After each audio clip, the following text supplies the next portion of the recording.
Good afternoon and welcome to Lunchtime News. You're watching TV1, where the people come first. Bringing you the news from the news desk, I am Sandro Satyajit. Now before we go into news in detail, first, let's have a look at the headlines. The current Attorney General has already filed indictments. Statements from former Attorney General unnecessary. Dapula de Oliveira's lawyer informs TID. වර්තමාන නීතිපතිවරයාගෙන් පැහැදිලි කිරීමක් කරගත්තොත් තමා අපරාධ පරීක්ෂණ දෙපාර්තමේන්තුවට වඩාත් හොඳ.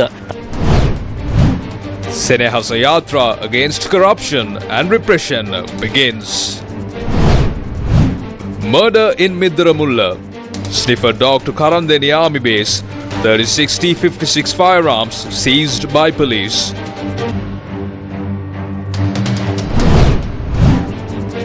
Man who escaped drug raid by Akurasa police falls into a well and dies. Villagers protest against the police. A special investigation into the incident. Australian Broadcasting Corporation programs to be telecast on TV1 from today.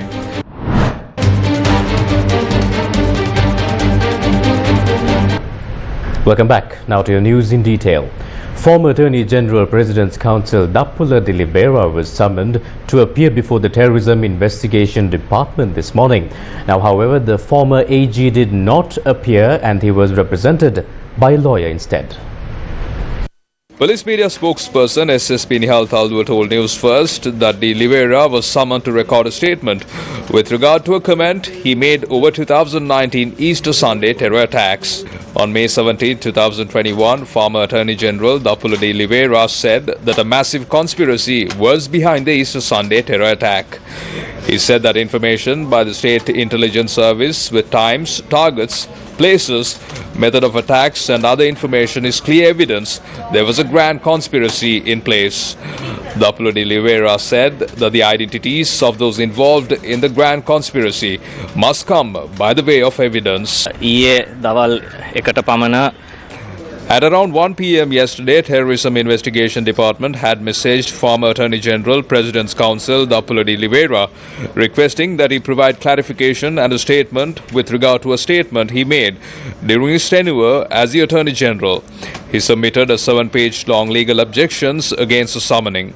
It is best if the CID can get clarification from the President Attorney General who has filed indictments including conspiracy. Also, several media institutions have reported that the former Attorney General has not taken any action over this. During his tenure as the Attorney General, he has sent a 130-page advisory letter to IGP. It is best to identify if any actions were taken from the advisory letter. There is no requirement to obtain statements from a former Attorney General when already indictments being filed. ප්‍රකාශ ලබාගත්තොත් හිටපු නීතිපතිවරයෙකුගෙන් සටහනක් කරගන්න අවශ්‍ය නැහැ මේ සම්බන්ධව අධිචෝදනා පත්‍ර වර්තමාන නීතිපතිතුමා මේ ගොනු කරලා තිබෙනවා. An individual has died after falling into a well while attempting to flee from police in Nilmanikama, Akurasa. Police media spokesperson SSP Nihal Thalduwa stated a group of people at an illicit liquor store fled the premises following a raid conducted by the police. The police nabbed a suspect and seized a stock of illicit liquor. Subsequently, it was reported that a suspect had died after falling into a well while attempting to flee the police. The deceased was 32 years of age.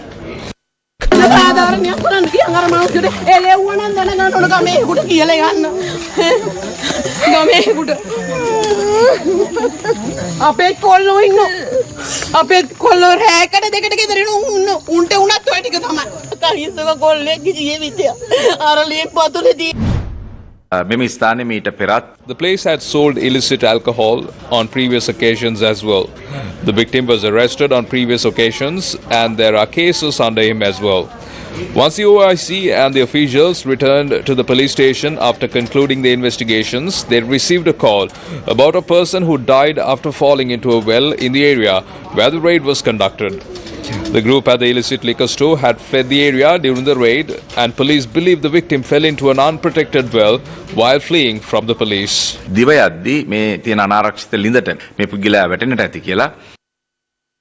3 T-56 firearms issued by the Sri Lanka Army Military Intelligence Corps in Karunanayakes to Army personnel deployed for duty during the New Year have been taken into police custody. Now, investigations have been launched into the death of an individual from gunshots on the 14th of this month. A sniffer dog has been deployed as part of the investigation. Now, the police media unit said that 5 arms were seized in order to obtain forensic reports.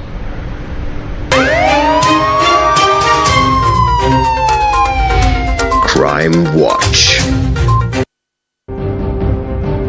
Tharindu Tanushka Silva, a resident of Amaramoli Mawatha in Midaramulla in Ahungala, was shot by 2 unidentified gunmen while he was travelling on a motorbike along with his relatives' 2 children. He succumbed to his injuries upon admission to the Balapitiya hospital. Police said the 5-year-old and 1.5-year-old children had fallen off the motorbike after the victim was shot and were admitted to the Balapitiya hospital. Meanwhile, the motorbike suspected to have been used by the gunmen was discovered at a property in close proximity to the Arawala Army Military Intelligence Corps on the 15th of this month.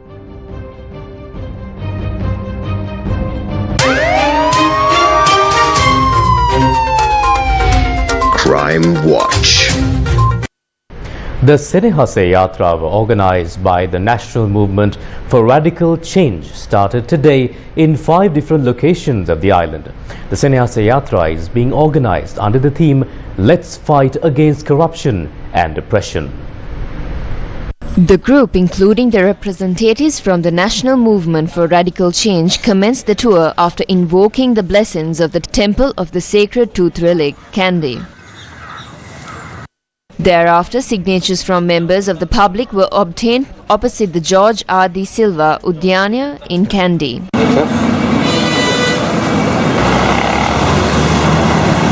Another group commenced the Senehase Yatra this morning from Kirivehara in Kataragama.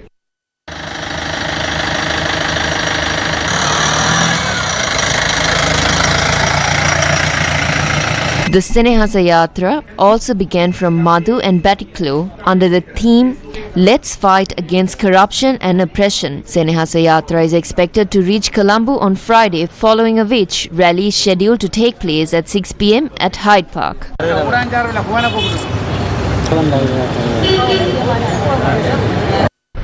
The Capital Maharaja Group and its broadcast arm MTV Channel Private Limited announced a new partnership today with Australia's premier international television service, the Australian Broadcasting Corporation, also known as ABC Australia. The partnership will bring the best of Australian television into the homes of millions of Sri Lankan viewers. TV1, a subsidiary of MTV Channels Private Limited, will join hands with the Australian Broadcasting Corporation to bring to our viewers here in Sri Lanka a brand new television experience. The partnership will see the broadcast of an existing range of ABC Australia's programs on TV1 to inform, educate and entertain the Sri Lankan audience. Each program will be broadcast within 24 hours of its airing in Australia, ensuring that Sri Lankan viewers receive the very latest shows. TV1 is also broadcast on Dialogue TV's Channel 10 and Channel 12 on POTV.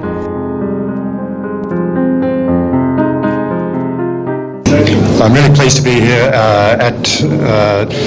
to celebrate the launch of this exciting new partnership between the Capital Maharaja Group and the Australian Broadcasting Corporation. Australia and Sri Lanka have a shared history of cooperation and friendship in a whole range of areas: trade and investment, education, sport, culture, and of course through the media as well. And both of our peoples have a strong appreciation for cultural pursuits such as dance, music and art. This partnership today, this new partnership between Capital Maharaja Group's MTV channel and ABC Australia will allow millions of Sri Lankans to enjoy the best of Australian television. It will allow Sri Lankans to get a taste of Australia through the medium of television, and I know that both ABC and CMG are confident the range of ABC Australia's programs on TV1 will inform, educate and entertain Sri Lankan audiences. ABC Australia showcases some outstanding Australian content, including news and current affairs from ABC's newsrooms, live coverage of Australian sporting events, iconic special events such as the Sydney New Year's Eve fireworks, as well as a range of high-quality documentaries. TV1 will also showcase respected current affairs programming such as Four Corners and Foreign Correspondent. These programs are extremely familiar to Australian audiences, and I hope and I'm sure they will soon become just as familiar to Sri Lankan audiences before long. So this partnership, which we are launching today, represents a further milestone in the long-standing cultural and people-to-people interactions between Australia and Sri Lanka. I'm sure it will be a long-standing one, and I'm sure it will bring great benefit to both organisations and to the long-standing and strong Australia-Sri Lanka relationship. Thank you very much. TV1 will bring quality content from the Australian Broadcasting Corporation, such as the current affairs show Four Corners, insights into global affairs through Foreign Correspondent, interesting architecture with Grand Designs Australia, and the latest science and technology through Catalyst.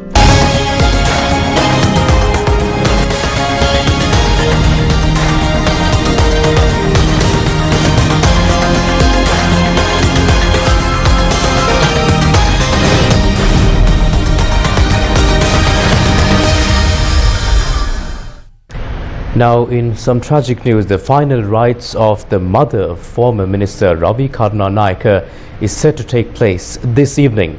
She passed away at the age of 82 in Colombo yesterday.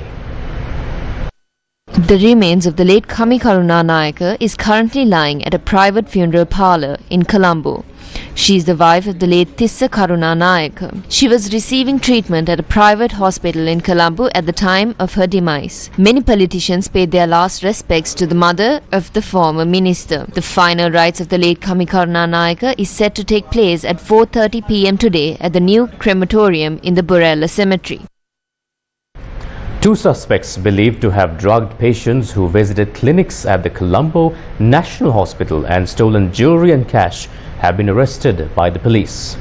The police noted that the suspects had sold the stolen jewelry worth approximately 1.2 million rupees to a jewelry store in Valigama. Investigations revealed that the jewelry items were melted by the store following the purchase. Police said that the two suspects, after befriending the patients, offered them food which had been mixed with narcotics before stealing their belongings.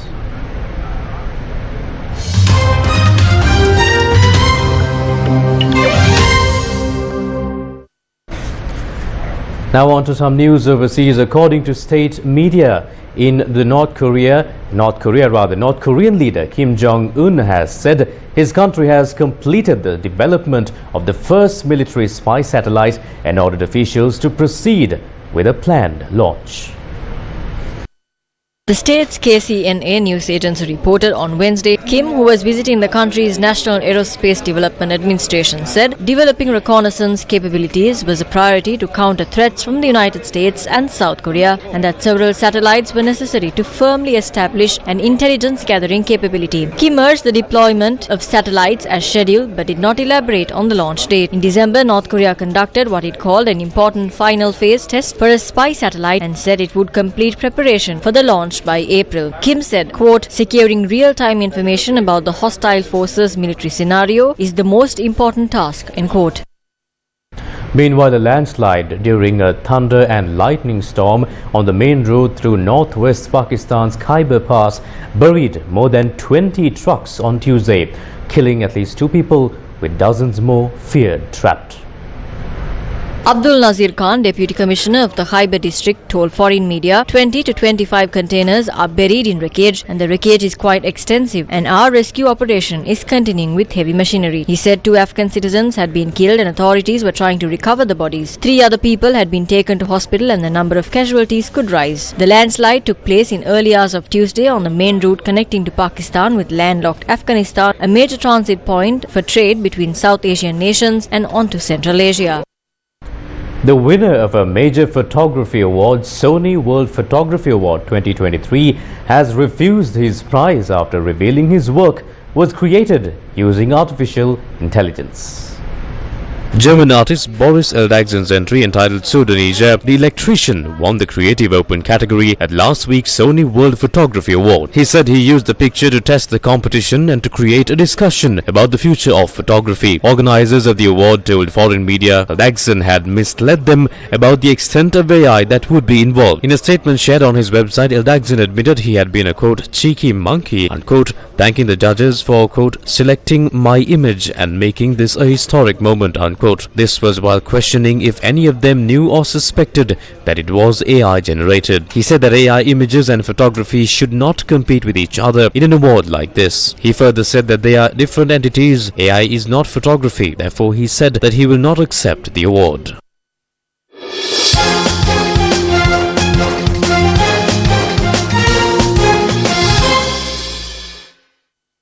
Exciting sports news. Mumbai Indians beat Sunrisers Hyderabad by 14 runs in the